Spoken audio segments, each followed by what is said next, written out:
बिस्मिल्लाहिर्रहमानिर्रहीम। अस्सलाम वालेकुम नाज़रीन, फरवाज़ एनबी न्यूज़ के प्लेटफॉर्म से मैं आपका मेज़बान नवाज भुट्टो आपकी खिदमत में हाजिर। नाज़रीन, हर गुजरते दिन के साथ नवाज शरीफ का सियासी मुस्तकबिल अंधेरे में डूबता जा रहा है और इस अंधेरे से नवाज शरीफ को निकालने के लिए इस वक्त तक जो इकदाम किए जा रहे हैं वो इंतहाई अफसोसनाक हैं। आज हम इस पर तफसील से बात करेंगे और बात करेंगे कि दो बड़ी प्रेस कॉन्फ्रेंसेस होने जा रही हैं। अब वो प्रेस कॉन्फ्रेंसेस किसकी हो सकती हैं और कैसे हो सकती हैं, उन पर भी हम बात करेंगे। और बात करेंगे, जाहिर है कि जनरल फैज हमीद और जनरल बाजवा से मुतालिक बात न हो तो ये नाइंसाफी है कम से कम उन दोनों के साथ, तो उनके करतूतों पर भी हम थोड़ी सी रोशनी डालेंगे। और पीटीआई, बिलखुसूस पीटीआई, आज हम बात करेंगे पीटीआई के जो एक जुडिशियल जो उनका ट्रायल हो रहा है उस पर भी, और एक जो मीडिया ट्रायल हो रहा है वो, और जो विक्टिमाइजेशन हो रही है या फिर जो कानूनी कार्रवाइयां या गिरफ्तारियां या जो गुमशुदगी के मामला हो रहे हैं, इन पर भी हम बात करेंगे। जाहिर है इनसे जब हम बात करेंगे तो उसमें फराह गोगी का जिक्र ना हो तो फिर फराह गोगी के साथ भी जाती है। तो नाज़रीन, आज के व्लॉग में मैंने तमाम उमूर पर तफसील से बात करेंगे, इसलिए आपसे इल्तमास है कि अगर आपको मेरा चैनल व्लॉग पसंद है तो मेरे चैनल को लाइक करना, सब्सक्राइब करना और शेयर करना मत भूलिएगा। बेल आइकन दबा दीजिएगा ताकि बर वक्त आप तक मेरे व्लॉग्स पहुंचते रहे। नाज़रीन, इस मुल्क में एक अजीब ही सिस्टम है, यानी जब एक पार्टी को मार पड़ रही होती है ना तो दूसरी पार्टियां एक तरफ खड़ी होकर तमाशा देख रही होती हैं। बिल्कुल इस तरह जिस तरह पीएमएल-एन को और पीपुल्स पार्टी को मार पड़ रही थी तो फिर जो दीगर जमातें थीं उन्होंने एक चुप साध रखी थी, एक खामोशी साध रखी थी। बस कभी कोई कहीं कहीं से कोई वो जो काना फूसी की आवाज सुनाई देती थी, अदरवाइज कोई आवाज नहीं उठती थी। हाँ, अलबत्ता ये दोनों जमातें जिनको विक्टिमाइज किया जा रहा था ये एक दूसरे के लिए आवाज उठाती थीं। नाज़रीन, जहां ये मामला है तो वहां बहुत सारे दीगर मामला भी हैं कि आखिर ऐसा क्यों हो रहा है। इसलिए हो रहा है कि हमारी जो पॉलिटिकल पार्टीज है या जो हमारा पॉलिटिकल सिस्टम है वो बहुत कमजोर हो चुका है। एस्टेब्लिशमेंट ने पे दर पे इन पर हथौड़ों से और संगीनों से वार कर करके इसको शदीद जख्मी कर दिया है और शदीद लागर कर दिया है। इतना कमजोर कर दिया है कि एस्टेब्लिशमेंट के कांधों के बगैर ये इक़्तिदार पर नहीं पहुंचते। अगर यकीन नहीं आ रहा तो मैं कुछ आदाद और शुमार आपकी खिदमत में पेश कर रहा हूं, जरा उनका आप एक जायजा ले लें। नाज़रीन, ये जो है वो 2018 के आम इंतखाबात हैं। अब इस 2018 के आम इंतखाबात में पीटीआई को 155 नशस्तें दी गई थी 342 के ईवान में से। 155 यानी निस्फ से तकरीबन निस्फ नशस्तें सिर्फ एक पीटीआई को दी गई थी और वहीं पर पीएमएल-एन को 85 और पाकिस्तान पीपुल्स पार्टी को 56 सीट्स मिली थी। इसी तरह अगर हम देखें 2013 के इंतखाबात को तो यहां पर भी वही उल्टी गंगा बह रही है। जरा समझने की कोशिश कीजिएगा। यहां पर पीटीआई ने जो वोट लिया, अपना जो सीट्स ली थी वो थी सिर्फ 35। अब कहां 35 और कहां 155। और फिर इसी तरह पीएमएल-एन को, जिसको 2018 में 85 सीट्स मिली थी, उनको 2013 के आम इंतखाबात में 176 सीट्स मिली थी। जी नाज़रीन, 176 सीट्स। और फिर इसी तरह अगर हम बात करें 2008 के आम इंतखाबात की तो पीएमएल-एन को 88 और पाकिस्तान पीपुल्स पार्टी को 116 जो है वो सीट्स मिली थी। ताहम इसमें पीएमएल-क्यू को 54, जबकि इससे पहले जो इंतखाबात हुए थे उसमें इनकी नशस्तें कहीं ज्यादा हैं, यानी 154 है या कमोबेश इतनी ही हैं। तो नाज़रीन, ये आदाद शुमार आप जरा जहन में रख लें तो उसके बाद आपको खुद अंदाजा हो जाएगा कि हमारे मुल्क का पॉलिटिकल सिस्टम किस तरह चलता है, रिजल्ट्स कहां से निकलते हैं, कौन रिजल्ट्स अनाउंस करता है, कौन पहले तय करता है कि किस जमात को कितनी नशस्तें देनी है। ये पाकिस्तान के सियासी निजाम के लिए एक लम्हा फिक्रिया है जिस पर गौर नहीं किया जाता, बल्कि पॉलिटिकल सिस्टम खुद को उन्हीं के रहमो करम पर छोड़ देता है। फिर यही वजह है कि वो जो इनको ले आते हैं फिर वही जो है वो इनको करप्ट भी साबित करते हैं, इनकी करप्शन को भी सामने ले आते हैं, फिर इनके खिलाफ केसेस भी होते हैं, फिर इनकी अकाउंटेबिलिटी भी होती है, फिर ये एक दूसरे के खिलाफ जो है वो मुकदमात करते हैं, फिर एक दूसरे को ये गिरफ्तार करते हैं, और फिर वो जो पीछे पीछे जिनके हाथ में डोर होती है वो बैठे हंस रहे होते हैं कि ये है पाकिस्तान का पॉलिटिकल सिस्टम। तो बहरहाल आपको पता है कि इस वक्त जो है वो प्रेस कॉन्फ्रेंसिस का सीजन चल रहा है। तो मैं इस हवाले से मतीउल्लाह जान ने एक बात कही है, बड़ी खूबसूरत बात कही है, बड़ी खूबसूरत बात कही है।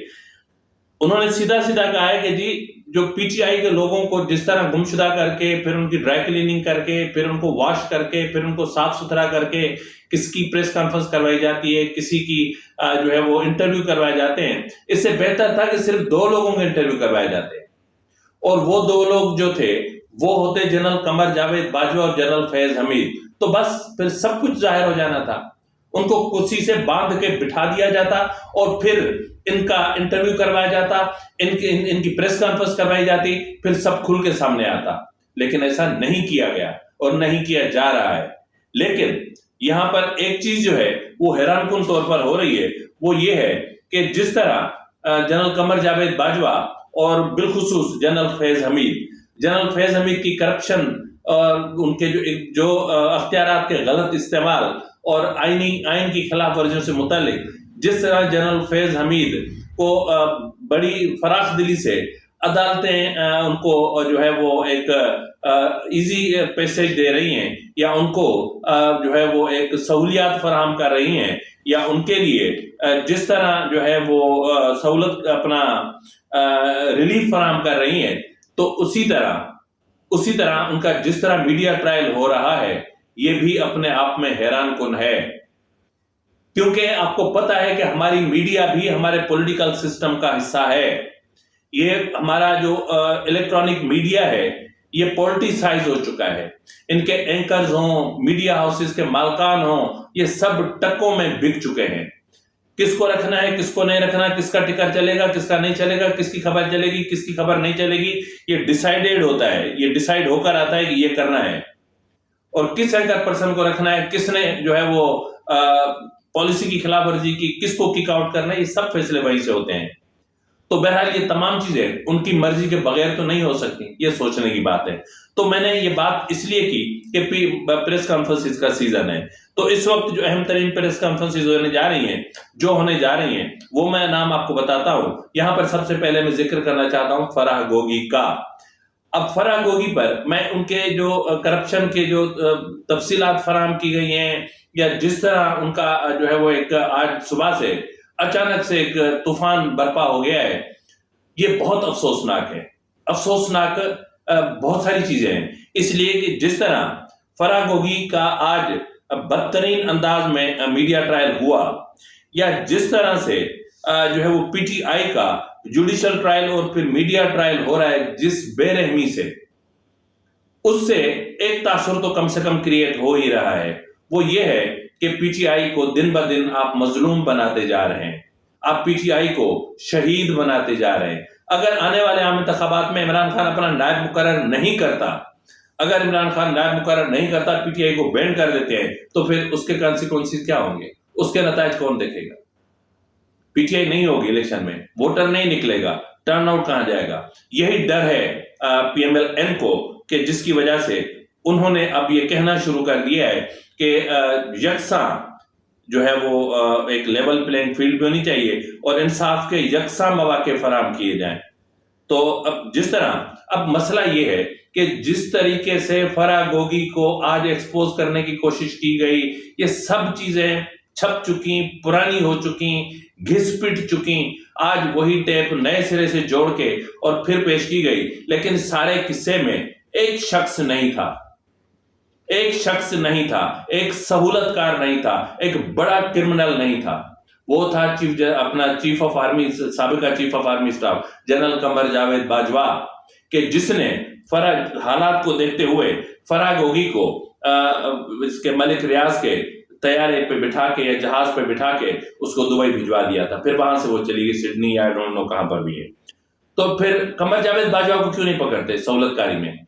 اگر اتنی اربوں خربوں روپے کی اگر آپ جو ان کے اکاؤنٹس 119 اکاؤنٹس پتہ نہیں کتنے پراپرٹیز اور کتنی چیزیں آپ دکھا رہے ہیں، تو اس کے بعد آپ کم سے کم اس کے جو سہولت کار ہے جس نے اس کو پاکستان سے باہر بھگایا اس کو تو پکڑو، اس کو تو ہتھکڑی لگاؤ، پہلے اس کو تو کٹہرے میں کھڑا کرو۔ جنرل قمر جاوید باجوہ اور جنرل فیض حمید کو رینسٹیٹ کر کے ان کی پوزیشن پہ لا کے ان کا کورٹ مارشل تو کر کے دیکھو، پر آپ نہیں کرو گے، اس لیے کہ آپ کو سیاستدانوں کو مارنا آپ کو آتا ہے۔ ابھی تک آپ نے اپنوں کے خلاف وہ چاہے کچھ بھی کرے آپ نے کرنا کچھ نہیں سیکھا، تو اس لیے پی ٹی آئی کے خلاف جتنے مظالم ہوں گے، پی ٹی آئی کے خلاف ان کا جتنا میڈیا ٹرائل ہوگا، ان کا جتنا جوڈیشل ٹرائل ہوگا، اتنا پی ٹی آئی مضبوط مستحکم ہوگی، ان کا ووٹ بینک انٹیکٹ رہے گا۔ یہ آپ ذہن میں رکھ لیں، یا تو پھر آپ Peoples Party P M L N کو اپنے کاندھوں پہ بٹھا کر جس طرح لے آئے ہیں اور جس طرح پی ٹی آئی کے ساتھ معاملات ہو رہے ہیں، تو آپ یہ چاہ رہے ہیں کہ اگلے الیکشن تک عمران خان ایک مضبوط سیاستدان بن کر آئے اور پھر الیکشن میں 2/3 میجارٹی لے کر آئے، پھر وہ ارطغرل الغازی ہے کون تھا وہ ایک ڈرامے باز، تو وہ بن کے سامنے آ جائے تو بناؤ۔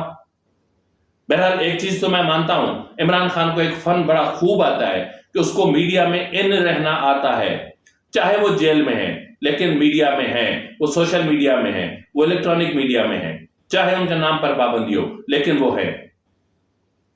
بہرحال ناظرین، جس طرح میں نے آپ سے کہا کہ اس وقت جو معاملات چل رہے ہیں، یا دن بہ دن ہر گزرتا دن نواز شریف کے چوتھی مرتبہ وزیر اعظم بننے کے خوابوں کے اوپر گھنے کالے بادل چھاتے جا رہے ہیں، اور جس طرح عدالت نے العزیزیہ جو ہے وہ ریفرنس میں اور اپنا ایون فیلڈ ریفرنس میں ان کی اپیلیں بحال کی ہیں، اور اس کے بعد اس وقت تک یہ دونوں اپیلیں فکس نہیں ہوئی ہیں۔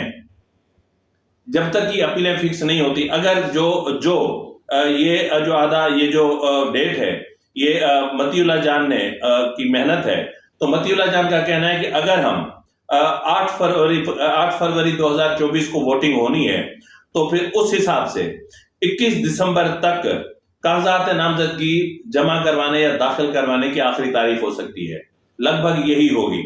اور اس سے پہلے یعنی ووٹ کاسٹ کرنے سے پیچھے جائے اگر ہم، انہوں نے ریورس میں حساب کتاب لگایا ہے، کیونکہ اس کے ووٹ ڈالنے کی اگر 8 فروری ہے تو پھر پولیٹیکل پارٹیز کو 54 دن دیے جاتے ہیں کیمپین کے لیے، تو اگر ہم 54 دنوں کی کیمپین کو دیکھیں تو پھر یہی تاریخیں آ رہی ہیں، 21 20 21 22 آ سکتی ہیں، ٹھیک ہے جی، مطلب نہیں 21 ہی آخری تاریخ آ سکتی ہے۔ تو اس سے پہلے آپ کو پتا ہے کہ کاغذات نامزدگی کی چھانبین اور یہ سارے مرحلے ہوتے ہیں، لیکن حیرت کی بات یہ ہے پی ایم ایل این کی طرف سے اس وقت تک کوئی بھی جو ہے وہ ارلی ہیئرنگ کی درخواست داخل نہیں کی گئی ہے۔ پی ایم ایل این کی طرف سے اپیلوں کی سماعت کے لیے جو ہے وہ نہیں کی گئی ہے، ارلی ہیئرنگ کی درخواست داخل نہیں کی گئی ہے، جبکہ ایون فیلڈ میں مریم نواز اور ان کے شوہر صفدر کو بریت مل چکی ہے، اور العزیزیہ میں ارشد ملک کی جو ویڈیو کا معاملہ ہے وہ بھی ہے، تو یہ بھی توقع ظاہر کی جا رہی ہے کہ دونوں اپیلیں ایک ساتھ سنی جائیں اور پھر ایک ہی دن اور ایک ہی جھٹکے میں اڑا دی جائیں، لیکن کب؟